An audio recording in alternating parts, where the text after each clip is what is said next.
আচ্ছা, আজকের পর্বটি একটু ইন্টারেস্টিং। ওকে, সো আমরা এতদিন দেখছিলাম হচ্ছে কীভাবে একটা প্রোডাক্ট ম্যানুলেট করতে হয়, কিংবা একটা প্রোডাক্টে ইমেজ ডাউনলোড করে কীভাবে অ্যাড করতে হয়, এভরিথিং আমরা দেখেছিলাম, রাইট? সো আমরা যেহেতু এটা একটু বেশি ফ্রাস্ট্রেটিং, আপনারা জানেন, আমরা শপিফাইতে কিছু সিস্টেম আছে যেগুলোর মাধ্যমে আমরা চাইলে আরও ইজিলি প্রোডাক্ট অ্যাড করতে পারবো। ওকে, সো আমি আপনাদেরকে বলেছিলাম শপিফাইতে যারা বিজনেস করে মেজরিটি হচ্ছে ডিপেন্ড করে আলিএক্সপ্রেস, আলিবাবা এগুলোর উপর ডিপেন্ড করে কিন্তু তারা তাদের বিজনেস পরিচালনা করে। তো এই ক্ষেত্রে আমি যদি আলিএক্সপ্রেস থেকে একটা প্রোডাক্ট ইম্পোর্ট করতে চাই, আপনারা জানেন ম্যানুয়ালি ব্যাপারটা অনেক বেশি ফ্রাস্ট্রেটিং, যেহেতু সিঙ্গেল একটা ছবি সেভ করা, দেন এটাকে আপলোড করা, প্রাইসগুলো নেওয়া, ট্যাগগুলো নেওয়া, এভরিথিং নেওয়া অনেক বেশি কষ্টকর।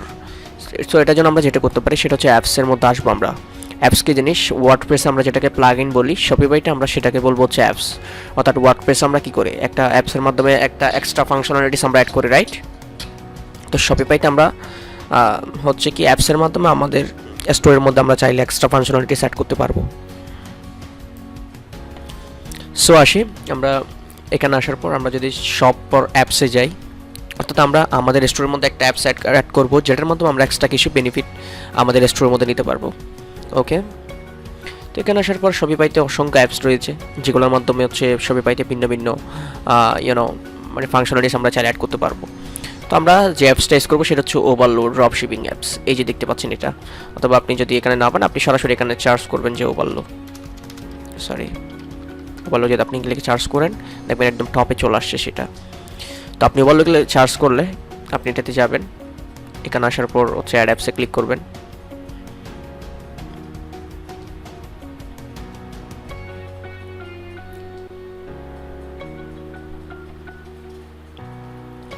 ওকে, এখানে আসার পর ইনস্টল অ্যাপসে ক্লিক করবেন। ওকে,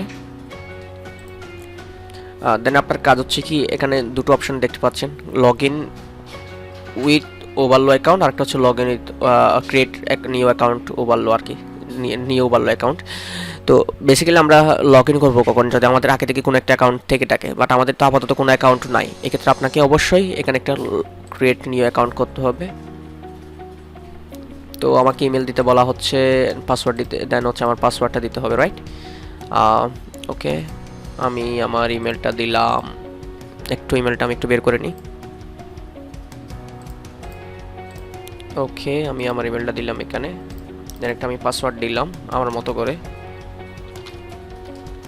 আচ্ছা, বলা হচ্ছে কি মিনিমাম 8 ক্যারেক্টার হইতে হবে, এই জিনিসটা একটু দেখবেন এখানে। মিনিমাম 8 ক্যারেক্টার 1 নাম্বার, অর্থাৎ 8টা হচ্ছে ইংলিশ যদি ওয়ার্ডটাকে, ফর এক্সাম্পল আমি যদি দিই সামথিং 00, তাহলে এখানে হচ্ছে ক্যারেক্টার আছে মনে হয় 8টার বেশি হইতে পারে, তারপর হচ্ছে 00, অর্থাৎ সব কিছু মিলে 8টা হইতে হবে, কিন্তু একটা সংখ্যা থাকতে হবে। তবুও দিলাম, আমি ক্রিয়েট ফ্রি অ্যাকাউন্টে ক্লিক করলাম। এখানে বলা হচ্ছে অ্যালিউটেলিস বলার জন্য, তো আমি এটা আপাতত স্কিপ করলাম, এটা না করলেও কোনো প্রবলেম নাই। ওকে, আমাদের ওভারলো ইনস্টল হয়ে গেছে, অর্থাৎ এই স্টোরের আন্ডারে আমাদের ওভারলোটা ইনস্টল হয়ে গেছে।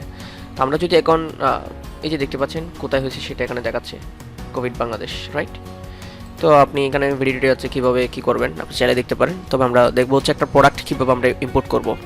ওকে, তো আমরা যদি একটা প্রোডাক্ট শপিফাইতে ইম্পোর্ট করতে চাই, এক্ষেত্রে আমরা এখানে একটা অপশন দেখতে পাচ্ছি ইম্পোর্ট লিস্ট। এখানে যদি আসি, আপনি এখানে ফাইন্ড প্রোডাক্টে ক্লিক করতে পারেন। এটাতে ক্লিক করলে, একটা ক্লিক করে দেখি আমরা, এখানে ক্লিক করলে হচ্ছে হয়তো কিছু প্রোডাক্ট আমাদেরকে সাজেশন দেবে। এগুলো হচ্ছে সরাসরি আলিএক্সপ্রেস থেকে আমাকে সাজেশন দিচ্ছে। তো আপনি চাইলে আলিএক্সপ্রেসকে এখানে চার্জ করে আপনার প্রোডাক্টগুলো অ্যাড করতে পারেন, অথবা অ্যাট দ্য সেম টাইম আপনি যদি চান যে শপিফাই aliexpress.com ভিজিট করে সরাসরি করবেন, তাও করতে পারবেন। তবে আমি আবার যদি এখানে যদি প্রোডাক্টে যাই, একটু দেখেন, তাও সেম ফাইন্ড প্রোডাক্ট বলা হচ্ছে।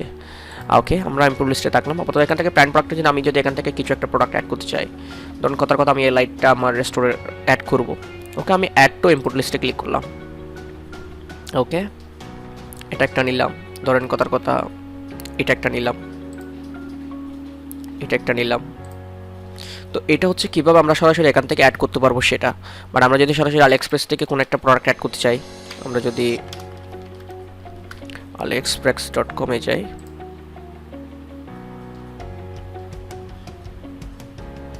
আসার পর আমরা যদি এখানে ওকে,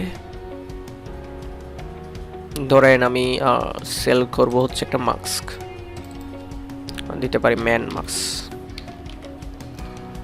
ওকে, ম্যান সম্ভবত দিয়ে হবে, আই ডোন্ট নো। ওকে, হইতে পারে। ওকে, এখানে অনেকগুলো মাস্ক দেখা যাচ্ছে, আমরা পেয়েছি সাজেশন। ফর এক্সাম্পল আমি এটা আমার স্টোরের মধ্যে সেল করব, তো আমি লিঙ্কটা ওপেন করব।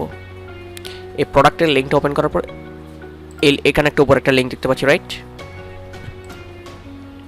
আমরা এখান থেকে লিঙ্কটা কপি করব, কপি করে আসবো হচ্ছে আমাদের ইম্পোর্ট লিস্টের এখানে আসবো। এখানে আসে অ্যাড প্রোডাক্ট বা ইউআরএল একটা অপশন আছে, রাইট? এখানে ক্লিক করব। এখানে আপনাকে ইউআরএল আইডিটা দিতে হবে না, প্রোডাক্ট আইডি, আপনি জাস্ট ইউআরএলটা পেস্ট করবেন। ওকে, অ্যাড প্রোডাক্টে ক্লিক করবেন। এই দেখতে পাচ্ছেন adding product to import list, that means এটা অ্যাড হয়ে যাচ্ছে এখানে, আমরা একটু পর দেখতে পারবো। ওকে, তো একটা জিনিস সবসময় মাথায় রাখবেন, আপনি যদি এই লিঙ্কটা যদি ভুল পেস্ট করেন তাহলে কিন্তু আপনাকে প্রোডাক্ট ইম্পোর্ট করতে দেওয়া হবে না। ফর এক্সাম্পল আমি এখান থেকে কিছু লিঙ্ক কেটে দিলাম। ওকে, আমি অ্যাড প্রোডাক্টে ক্লিক করলাম, বলা হচ্ছে কি this product has already been imported. Okay, তার মানে এই লিঙ্কটা এখন নিচ্ছে। আমি যদি এখান থেকে সামথিং কিছু একটা ভুল করি, দেখি এখন থেকে কি বলে যে you can add product from AliExpress, please enter a valid express product ID. Okay, তো আপনি যদি ভুল লিঙ্ক দেন তাহলে এরকম কিছু একটা দেখাবে। ওকে, তো অলওয়েজ মেক শিওর যে আপনি কারেক্ট লিঙ্কটা ইম্পোর্ট করতেছেন। আবার আপনি চাইলে সরাসরি এখান থেকেও কপি লিঙ্ক অ্যাড্রেস এটাও নিতে পারেন। এটা নিলে আমি যদি এখানে আবার ক্লিক করি অ্যাড প্রোডাক্ট,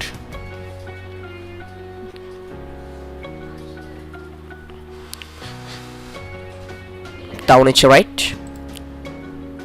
তো এখানে একটা জিনিস খেয়াল করেন, আমরা যে প্রোডাক্টগুলো অ্যাড করলাম এগুলো কিন্তু আমাদের স্টোরে যদি প্রোডাক্টের মধ্যে আমি অল প্রোডাক্টে আসি, দেখতে পাবেন একটা প্রোডাক্টও নাই। এটা হচ্ছে আমি ম্যানুয়াল আগে যেটা অ্যাড করেছিলাম সেটা আমি আপাতত ডিলিট করে রাখলাম। ওকে, ডিলিট প্রোডাক্টে ক্লিক করলাম, এটা হচ্ছে ওকে। তো এটা এখানে আমাদের কোনো প্রোডাক্ট আপাতত আসে নাই, যেগুলো আমি একটু আগে ইম্পোর্ট করেছিলাম। তো ওভারলো কি জিনিস? ওভারলো হচ্ছে আপনি যখন ওভারলোর মাধ্যমে কোনো একটা প্রোডাক্ট ইম্পোর্ট করবেন, দ্যাট টাইম সেটা ওভারলোড স্টোরের মধ্যে জমা থাকবে। অর্থাৎ ওভারলো হচ্ছে একটা, ইট সিমস লাইক হচ্ছে আপনার স্টোর রুম, ঠিক আছে? আপনার স্টোর রুমের মধ্যে প্রোডাক্টগুলো জমা আছে, এখান থেকে আপনি যখন যেটা ইচ্ছা সেটাকে আপনি ডিসপ্লে করতে পারবেন আপনার স্টোরের মধ্যে। তো কথার কথা আমি চাচ্ছি এটাকে আমি আপাতত আমি স্টোর রুমে রাখবো না, এটাকে আমি আমার স্টোরের মধ্যে ডিসপ্লে করবো। তো আমি যদি সরাসরি এখানে একটা অপশন আছে দেখেন, ইম্পোর্ট টু স্টোরে ক্লিক করলাম, দ্যাট মিনস এটা আমার স্টোরে চলে গেছে। এটাও যদি ইম্পোর্ট টু স্টোরে ক্লিক করে এটাও চলে গেছে, তাহলে বাকি দুটো এখানে রয়ে গেছে। আমি যদি এখন এসে অল প্রোডাক্টে এখানে যদি রিলোড করি, ওকে একটা আসলো, বাকিটা এখনো লোডিং, এই যে লোডিং হচ্ছে, দেখতে পাচ্ছেন এই প্রোডাক্টগুলো এখানে চলে আসতেছে। সো দিস ইজ হাউ হচ্ছে আপনি একটা প্রোডাক্ট কীভাবে ওভারলোর মাধ্যমে আপনার স্টোরে নিয়ে আসবেন। ওকে, এটা স্টিল পেন্ডিং, দ্যাটস একটু সময় নিচ্ছে। আমরা একটু এটাও ইম্পোর্ট করে দিই, এটাও ইম্পোর্ট করে দিই। ওকে ওকে, ইন্টারনেট কানেকশন একটু স্লো হওয়ার কারণে এই অবস্থা। ওকে, এটাও হয়ে গেছে, দুটা হইলো আপাতত, আর দুটা রয়ে গেছে, এগুলো পেন্ডিং হচ্ছে। এখন যদি আমি এখানে রিলোড করি, এই যে দেখতে পাচ্ছেন প্রোডাক্টগুলো এখানে অ্যাড হচ্ছে। সো এইভাবেই করে হচ্ছে বেসিক্যালি ওভারলো কাজ করে।